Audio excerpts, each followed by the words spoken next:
तो फाइनली बच्चों, अर्धवार्षिक परीक्षा हाफ ईयरली एग्जाम 2023-24 कक्षा 12 रसायन विज्ञान का जो आपके असली पेपर है, जो आपके हाफ ईयरली एग्जाम 2023-24 में आने वाला है, वो पेपर आपके मिल चुका है। तो इस वीडियो के अंदर मैं आपको ये पूरा पेपर बताने वाला हूँ। अगर आपने एग्जाम से पहले ये पूरा पेपर अच्छे से तैयार कर लिया तो रसायन विज्ञान केमिस्ट्री में आप पूरे 40 मार्क्स हैं वो हाफ ईयरली एग्जाम 2023-24 में कर पाएंगे। तो वीडियो को आपको लास्ट तक देखना है। और वीडियो को शुरू करने से पहले आप सभी बच्चों से मेरी एक रिक्वेस्ट है, यदि अभी तक आपने हमारे चैनल को सब्सक्राइब नहीं किया है तो सब्सक्राइब कर लीजिए और साथ में नोटिफिकेशन बेल को प्रेस कर लीजिए। और इस पेपर का पीडीएफ आपको कहां पर मिलेगा, पीडीएफ आपको कैसे डाउनलोड करना है, तो पूरा जो प्रोसेस है प्यारे बच्चों इस वीडियो के अंदर मैं आपको बताऊंगा। तो वीडियो को कहीं पर भी आपको स्किप नहीं करना है।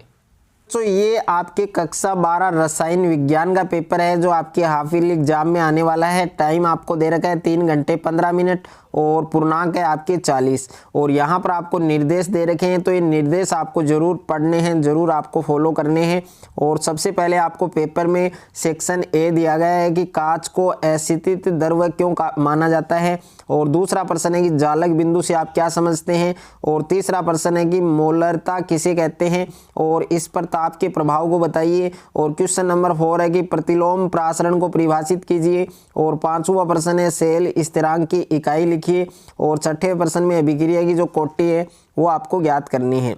और 7वें प्रश्न में आपको ज्ञात करना है कि पर्पल कासियस किसे कहते हैं। 8वें प्रश्न में जर्मन सिल्वर का संगठन बताइए।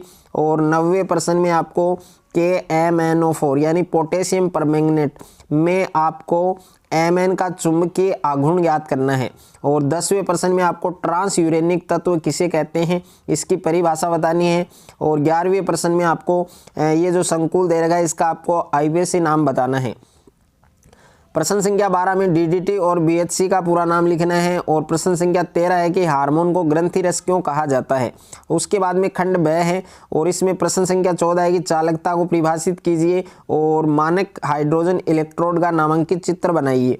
उसके बाद में क्वेश्चन नंबर 15 है आपके कि प्रथम कोटि की अभिक्रिया का अर्ध आयुकाल 10 सेकंड है, तो इसके वेग स्थिरांक की गणना आपको करनी है। और क्वेश्चन नंबर 16 में आपको ज्ञात करना है कोलाइड विलयन बनाने की ब्रेडिंग आर्क विधि है उसको समझाना है। और क्वेश्चन नंबर 17 में आपको जो समयावयव दे रखे हैं इन समयावयव की संरचना है वो आपको बनानी है। और 18वें प्रश्न में निम्नलिखित रासायनिक अभिक्रियाओं को पूर्ण कीजिए। तो ये जो रासायनिक अभिक्रिया है इनको आपको पूरा करना है। और उसके बाद में खंड स में क्वेश्चन नंबर 19 आपको दे रखा है कि H2O एक द्रव है जबकि H2S एक गैस क्यों है ये आपको बताना है।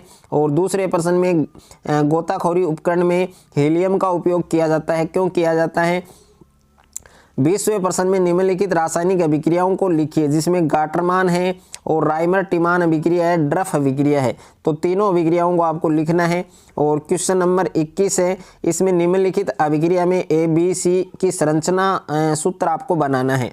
और उसके बाद में खंड द है, इसमें प्रश्न संख्या 22 है कि निम्नलिखित अभिक्रियाओं को समझाइए और रासायनिक समीकरण भी लिखिए जिसमें केनिजारो अभिक्रिया है और हुसैंडिगर अभिक्रिया है। तो दोनों अभिक्रियाओं के बारे में लिखना है। और अथवा में प्रश्न है आपके कि निम्नलिखित को समझाइए जिसमें पहला है फार्मिक अम्ल एसिटिक अम्ल से अधिक अम्लीय होता है। और दूसरा प्रश्न है एल्डिहाइड अच्छे अपचायक होते हैं। और 23वां प्रश्न है, इसमें आपको दिया गया है कि निम्नलिखित बहुलकों की एकलक अणुओं की जो संरचना है और उनका नाम है वो आपको लिखना है जिसमें टेफ्लॉन है और नाइलॉन 66 है।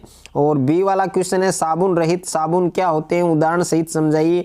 और अथवा में प्रश्न दिया गया है कि LDPE और HDPE का क्या अर्थ होता है। और दूसरा प्रश्न है PHBV क्या है। और बी वाला क्वेश्चन है प्रति हिस्टामिन क्या होते हैं। कोई 2 एग्जाम्पल आपको लिखने हैं। तो प्यारे बच्चों ये पूरा पेपर आपको अच्छे से तैयार करना है। और इस पेपर का जो PDF है वो मैंने टेलीग्राम चैनल और व्हाट्सएप चैनल पर शेयर कर दिया है, वहाँ से आप ये PDF डाउनलोड कर सकते हैं और अच्छे से आप इस पेपर की तैयारी कर सकते हैं।